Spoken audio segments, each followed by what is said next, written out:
بسم اللہ الرحمن الرحیم۔ آج ایک اور کتاب کے ساتھ آپ کے سامنے پروگرام باتیں میڈیا کی میں انور سعید حاضر ہے۔ آج اس سلسلے کا یہ 111واں پروگرام ہے۔ آج جو کتاب میرے سامنے ہے اور جس کا تعارف میں پیش کرنا چاہتا ہوں وہ مشہور کالم نویس میر افسر امان کی کتاب افغانستان سلطنتوں کا قبرستان۔ یہ ابھی حال ہی میں شائع ہوئی ہے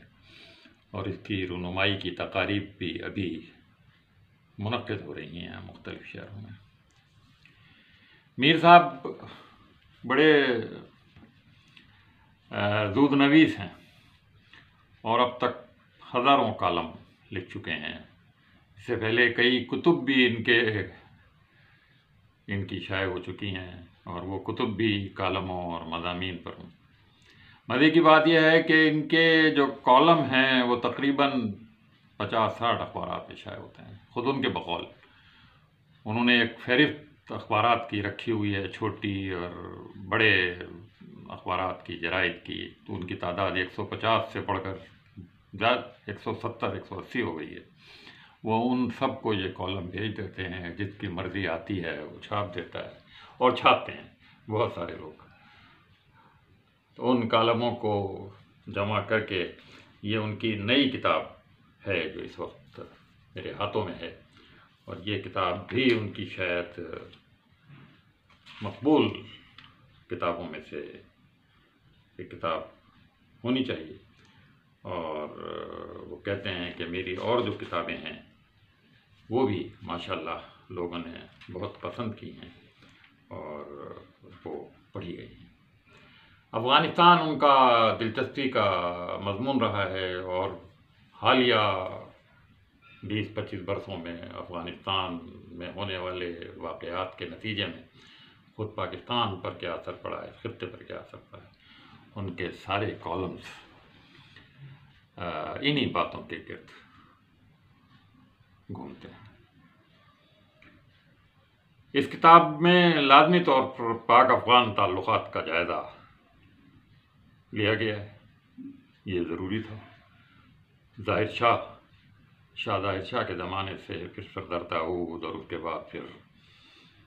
روس کی شہ پر اس کی مدد سے جو لوگ وہاں لائے گئے، اور پھر مجاہدین کی کامیابی، ان کی حکومت، پھر طالبان کا دور، طالبان کے بعد پھر امریکی حملہ، اور امریکی حملے کو وہ تیسرا حملہ، وہ کہتے ہیں کہ 3 سلطنتوں کا یہ قبرستان ہے۔ شروع وہ اس بات سے کرتے ہیں کہ انگریزوں نے اپنے دور اقتدار میں ہندوستان پر جب وہ قابض تھے یہ کوشش کی تھی کہ افغانستان پر بھی قبضہ کیا جائے، لیکن افغانستان کے مجاہدین نے، افغانستان کے ملاؤں نے، افغانستان کی دینی اہمیت رکھنے والے لوگوں نے، جن کے بارے میں کہا گیا ہے کہ افغان باقی کوثار باقی، انہوں نے انگریزوں کو وہاں قدم جمع نہیں دیے اور ایک عبرت بنا کر انہوں نے وہاں مارے جانے والے انگریزوں کو اس علاقے میں روانہ کیا تاکہ آئندہ وہ اس طرح کی کوئی حرکت نہ کرے۔ اس کے بعد جیسا سب کو معلوم ہے، روس نے افغانستان پر حملہ کیا اور پھر روس کے ساتھ جو کچھ ہوا، کیسی ہزیمت ہوئی، کس طرح وہ واپس گئے، اور اس کے بعد پھر اسامہ بن لادن کا بہانہ بنا کر امریکہ نے جس طرح افغانستان پر حملہ کیا اور اس کو بھی منہ کی کھانی پڑی۔ تو میر افسر امان کے بقول یہ افغانستان 3 بڑی سلطنتوں کا قبرستان ہے۔ اس سے عبرت پکڑنی چاہیے، یہ ذہن میں رکھنا چاہیے کہ افغان کبھی کسی غیر ملکی طاقت کی سربراہی قبول کرنے کے لیے کبھی وہ آزاد لوگ ہیں۔ اس کتاب میں اور جہاں بہت ساری باتوں کا ذکر ہے، اس میں یہ ذکر ہے کہ ظاہر شاہ کے زمانے سے ہی، سردار داؤد کے زمانے سے ہی پاکستان کی حکومتیں افغانستان کے اسلام پسند افغانستان کے بہادر لوگ، ان کے آزادی پسند لوگ ان کی مدد کرتے رہے ہیں، اور کوئی بھی حکومت ہو، چاہے وہ بھٹو صاحب کی حکومت ہو، چاہے اس سے پہلے ایوب صاحب کی حکومت ہو، یحییٰ خان کی حکومت ہو، اس کے بعد ضیاء الحق کی حکومت، ان سب نے افغانستان کے لوگوں کی حمایت اور مدد ہمیشہ برقرار رکھی ہے، سوائے جنرل مشرف کے زمانے میں جو واقعات ہوئے اور جس طرح سے انہوں نے امریکہ کی مدد کی، اس کے نتیجے میں پاکستان ان فوائد سے محروم ہو گیا، ان بینیفٹس جو اس کو ملنی چاہیے تھیں، جو اس کا فائدہ اس کو حاصل ہونا چاہیے تھا، اس سے محروم ہوا، اور اس سلسلے میں بھارت اپنے پروپیگنڈے کے ذریعے، اپنے پیسے کے ذریعے، اپنے ایجنٹوں کے ذریعے پاکستان کو ان فوائد سے محروم رکھنے میں کامیاب ہو گیا جو فوائد پاکستان کو ایک آزاد افغانستان کی صورت میں حاصل ہونے چاہیے تھے۔